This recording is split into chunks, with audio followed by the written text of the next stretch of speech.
Yeah. I have a question about ecclesiology. Okay. First off, congratulations on your award from the OCA. For those who don't know, I'm true Orthodox, and so we have our differences, so I have a question for you. Basically, based on your own life experience and the changes of the past 5 years, are you still as committed to taking a hard position on the true Orthodox in general, such as the genuine Orthodox Church of Greece or Romania, as schismatic? I'm not going to talk about my synod specifically because of the nuances, but are you in agreement with like David's last commentary on the matter with you on the question that it's as easy as looking at the Nestorian controversy as proof we're schismatic? Well, it may be the case that not every group is refutable or could be refuted by that one example. So you may have, like you said, nuances in your case that I just don't know about or I'm not aware of. But well, has your still a hard schism?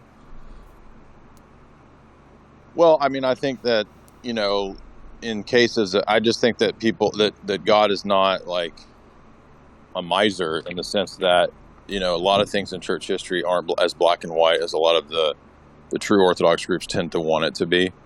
So, I mean, I try to be as flexible in terms of understanding different people's situations. I mean, let's say somebody just starts picking up a Bible and reading, and let's say that they end up at a schismatic group that you and I both consider schismatic. Just pick some other weird kind of group or something, right? So let's say that there's some schismatic group. I think Colorado, Okay. So I think that there could be, goodwill and grace on the part of that person they're not at fault for not knowing a lot of the jurisdictional issues and squabbles and all that. And I think that there's plenty of examples of people in history who, like, for example, the Synod of the Oak. I mean, Chrysostom didn't set up like a parallel ecclesiastical structure. I think it was an illegal council anyway. That's true, but I'm just saying I think he suffered through that and waited for the vindication. So I just think that the idea that we can, go in that, I just don't think that's the right. I think you guys get a lot of the critiques right. I just don't think it's the right solution. And not that I'm trying to be argumentative, but technically the Synod of the Oak wasn't actually a condemnation for heresy.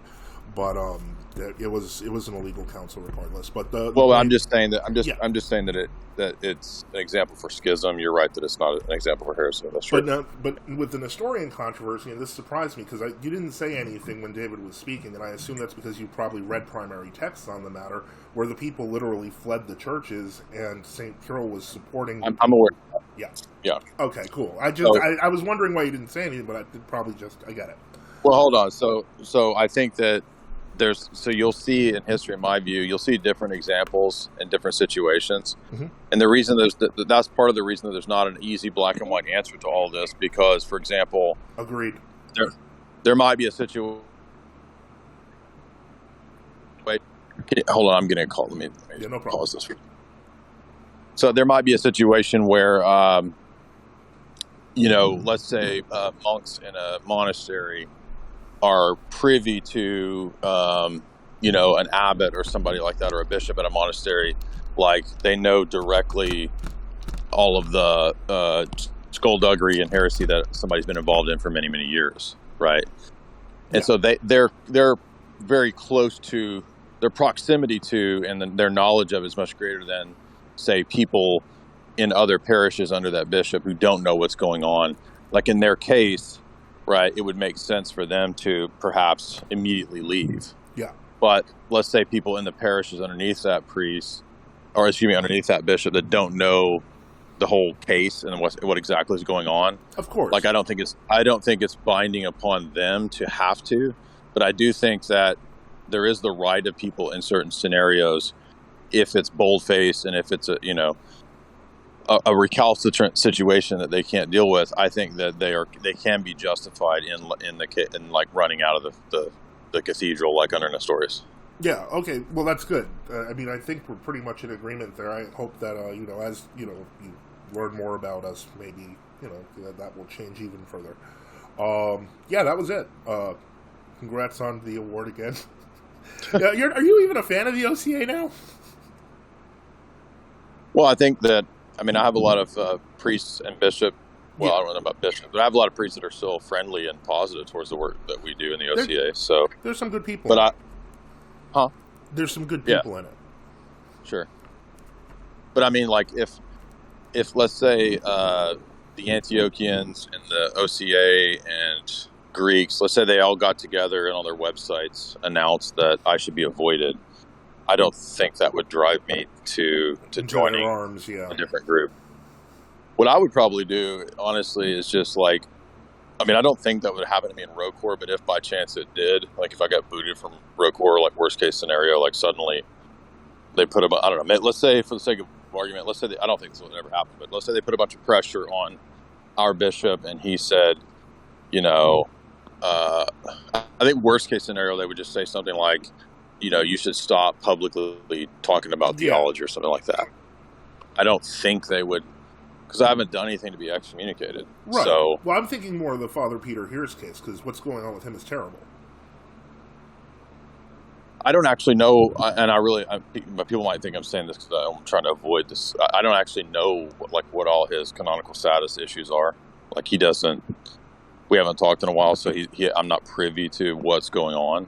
I do think that it's kind of like if there's like he could be not in a weird situation, and then you know people are using that to just say he's a bad person. That could be the case, but I also don't know. So regardless of him, I would just like in my situation, if they told me to stop talking about theology, I mean, I would think, well, okay, so, like if you don't want the person that brings, you know, the most converts to the church, and I'm not bragging, I'm just saying it's just what happened for whatever reason, I would probably just be like, well, okay, I guess I won't be talking about. I mean, to me, it doesn't. It would be like being a trad cat, right? Like the trad cats are always trying to convince people to come Roman Catholic, and then they realize the guy running the whole thing hates them. You know what I mean? It's like so I would just basically probably quit talking about theology. Just be like, okay, yeah, fine, well, do whatever you got to do, and then I would just wait and trust that vindication would eventually come, because I don't think I think I can be heated and I can be arrogant at times, but I'm not a heretic, and I don't intentionally mislead people. So I'm not going to confess something I didn't do. So if they're understandable. Yeah. All right, but I don't hate you guys. I don't hate you, and I don't want to. I'm not trying to be your enemy or something. Yeah, that's the impression I get, is that especially among Orthodox traditionalists, we would do better working more together than against each other, and that's something that I feel like I think it's becoming more clear as time goes on, as we're seeing world events as they're going. But in any case, I wanted to see, where you were in terms of how you saw people like the GOC of Greece, etc. Because, I mean, I know a lot of them. I honestly don't know a whole lot about the history of specifically the GOC of Greece, so that I don't know. It's a complicated one, but, I mean, in terms of just regular people, like I noticed David Patrick Harry had Bishop Maximus on. He's of the GOC of Greece under Archbishop Kallinikos of Athens. Right. And so I think that's good. I think these things are positive, because as long as everyone's presenting Orthodox tradition and not, I mean, I don't want to name names, but kind of liberals pretending to be, Orthodox. Sure. Yeah. But you know who I'm talking about, at least one or two of them. Well, one thing I would say about that too, and I'm not trying to stoke controversy or fight with you, but no, please.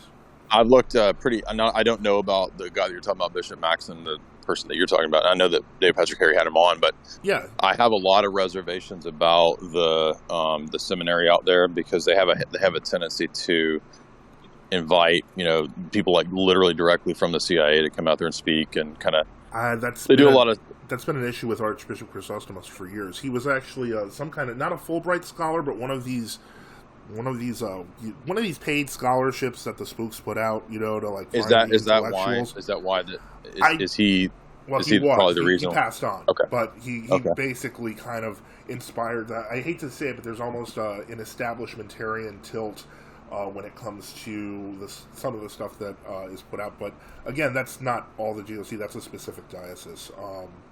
Okay. But yeah, so it's, again, seminaries. Well, I don't know. Maybe there's just a curse over them in America. I have no idea. But except so I don't know. But I respect that, and I know that you came into Orthodoxy and one of the hardest ways possible, to be quite frank, and that is to be a visible member of another church and then have to join another. So yeah, I kind of understand where you're coming from a little bit. So, but yeah. Well, I'm not. You mean like Roman Catholic? Because I wasn't really like I had quit doing anything Roman Catholic, for many years before going to Orthodoxy. But is that what you mean? Yeah, that's what I thought. I thought it was more of an immediate jump. No. Like I was like I went from Tradcat to basically no affiliation for probably, I don't know, it's 5, 6, 7 years, something like that. And then I kind of warmed back up to Orthodoxy. Like I got really interested in Orthodoxy in 2007 and almost converted and got married in the church and all that. And I held off and but I was really done with Tradcat stuff. So yeah. No, I mean, I get that. I was never in the Tradcat movement, but I was always in very conservative RC dioceses before I became Orthodox. So, all right. Well, that's an interesting thing. Well, I'll ponder what you are saying here, and I don't want to be. Yeah, I appreciate it. Not trying to fight with it. Okay. No problem. Appreciate that. Take care. Okay. 20 minutes later. I've kind of been in the voice chat, Jay. Sorry to bother again, but a few people have been asking me to ask you if you believe true Orthodox are Donatists. Well, I mean, Donatism is a specific view that. Hold on, so let me. The Donatists taught that the minister's grace depends on his internal state. So if a minister was sinning or had sinned, right, then the grace was inefficacious. Correct.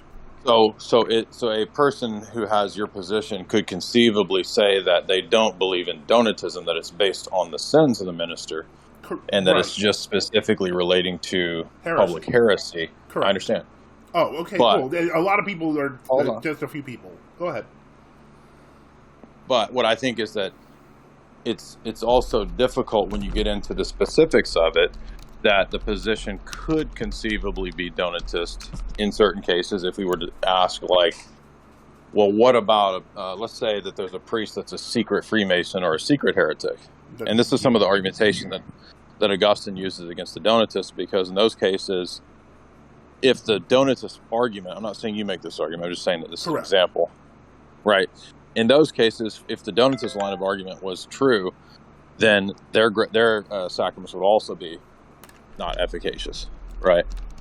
Correct. That would be if that was the Donatist position, right? So, if a person was a hardline, true Orthodox person who thinks that it's fine, I mean, I understand we can say that bald-faced heresy potentially makes the sacraments, but the problem is that I think that has to come with some declaration from the church. Like, it can't just be like, we don't know God's vantage point of it. So for us to say, like, you remember the example I gave a minute ago to the monks that had a bishop who, let's say, was suddenly outed as like publicly bald-faced teaching heresy. I think that those monks could be justified in leaving that bishop, but I don't think it's like incumbent upon every person to automatically know that situation. But if it becomes known, then it's local. So the church is local, right? So that by nature, that it has to be a local situation. I mean, because basically, I just use Greece as an example. I mean, when they changed to the new calendar, it wasn't like a friendly debate. Like, they literally started arresting people who were using the Orthodox calendar and putting them in jail. Mm-hmm. People died. It was not like it was a state persecution. So it was not as simple as people seem to think that true Orthodox in some way just kind of were like, yeah, we're leaving. That's not what happened. It was a very violent historical struggle in the middle of the First World War, which continued into the Second World War. But so I mean, so that's fine. As long I always wonder that, because I'm seeing a lot of people going, well, why don't you explain why you're not Donatist? I'm not Donatist. I don't believe it's about personal sin. It's about heresy. That's what the canons say. So we're in agreement on that. What would you say to in the case of the secret sin of heresy? That you can't judge a secret sin. Well, but let's say there's a situation where, for example, somebody was, like, let's say the case of the monks and the bishop that I gave as an example. Mm-hmm. Let's say that let's say they found out that he was a Freemason, Okay. right? And let's say that bishop kept it secret, right? Like if I'm a lay person and I don't know whether that's the case, right? Like God wouldn't hold me accountable for something that is not possible for me to ultimately know, right? That unless actually did happen with a case. I forget, it was the patriarch before Meletius Metaxakis. I think he died in 1920, and he was actually glorified by the EP. But then I guess they did a study and they found some of his writings on authos. Right. About probably in the he was a past Mason. Yeah, and he was a Mason, and he had really hardcore Masonic views.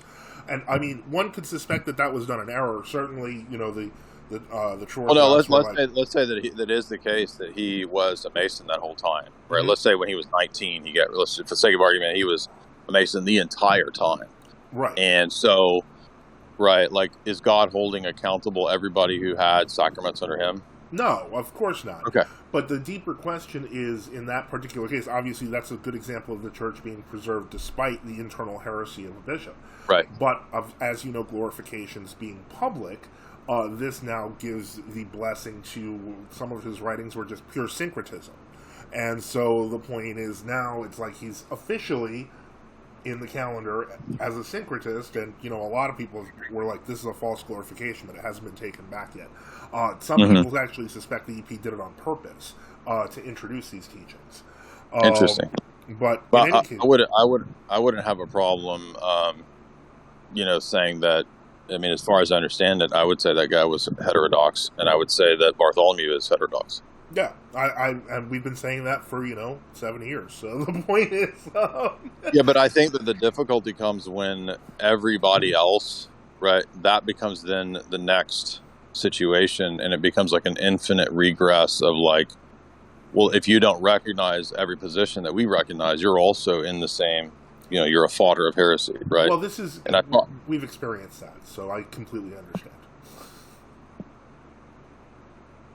Yeah, I mean, good questions, and I'm open to hearing, those kinds of arguments. We would probably agree on a lot of those topics of the history of that guy, and if that guy was a lifelong Freemason, I would agree he's not a. Well, yeah, that's more of a curious case of somebody who was privately a heretic. But now my point would be that moved from private to public with the whole Churches of Christ encyclical and the aftermath in 1924, and obviously what happened in Russia.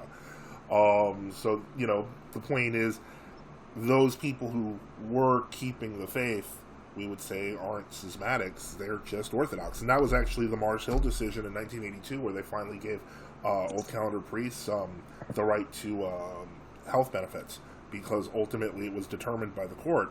There's really no way to call these people heretics or schismatics. But in any case, so you don't think we're Donatists, or, that's good. Well, I mean, it depends upon, again, like, it depends on where a person goes with an argument, right? I mean, you could conceivably have people in your camp that could fall into Donatism, right? Well, I mean, if they did, they'd be really... remember that this is one thing I learned recently, and it shocked me, is that I guess among World Orthodox, they don't know the rudder, because the priests sometimes tell people not to read it. But that's like kind of like baseline education for us. It's like catechism. Granted, it's a very legalistic catechism, but the point is that... you think canon law is the way to go about catechism? Well, no, I think it's part of it. I think everyone should be exposed to the rudder, absolutely. And I don't call it canon law, because the canon law is when you take the canons and you start really going into the legal application. Like, they have lawyers like that in Greece who are very, very rare, and they have to get some kind of degree for that, specifically for canon law. There's very few actual canon lawyers on Earth. But you think that shouldn't happen, that laity should be, like, flipping through all this? Absolutely. Why shouldn't they? They can't. The rudder has not only all of the anathemas and lists many of the major heresies. This is what happens, is that you guys lose sight of like the bigger issues, and so it becomes training gnats or camels, where now it's a question of the laity are supposed to master this 1,500 page. Well, they don't have to. No, most people. I'm just saying in general, educated converts. Like if you're talking about like your average yaya, lighting candles in the pew, she probably did not read the rudder. Look, I'm not going there, dude. So, right. So the point I'm trying to make is simply that it's part of. Yeah, you can run off to your group and say that you got me and call me out. I don't care. I'm not. I'm not trying to do a gotcha moment. Yeah. I You guys was literally asked this in this chat. Right. They were like, "Ask him about Donatism." I'm like, "He thinks I'm a Donatist." This is because what ends up happening is that you guys' positions always get into these what I think are just completely unworkable absurdities, and so basically God is a miser, right? Can you give me an example? I mean, you just basically said that the way to be catechized is to read and learn the rudder. Well, So I've seen. I said it should be part of catechesis, not the entire. Obviously, not catechesis in general. I don't want to. This is just silly. So you think people Can we wrong? To keep the TOs out of here because it just gets into absurdity. Wait, I'm just asking about the rudder. I'm confused. Can we get a mod to just? It's not worth it. I don't understand. What did I say? Do you want to go into what about? I mean, do you think that the CIA uses the True Orthodox? So in some cases, that has been true in both among True and World Orthodoxy. Yeah, sure, right.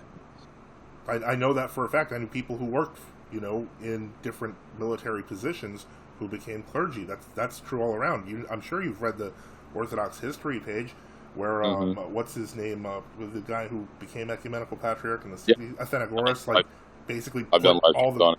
Shared it. Yeah, I've done live streams on it and shared it. I know. Yeah, so the point is, I don't deny that. Why would I?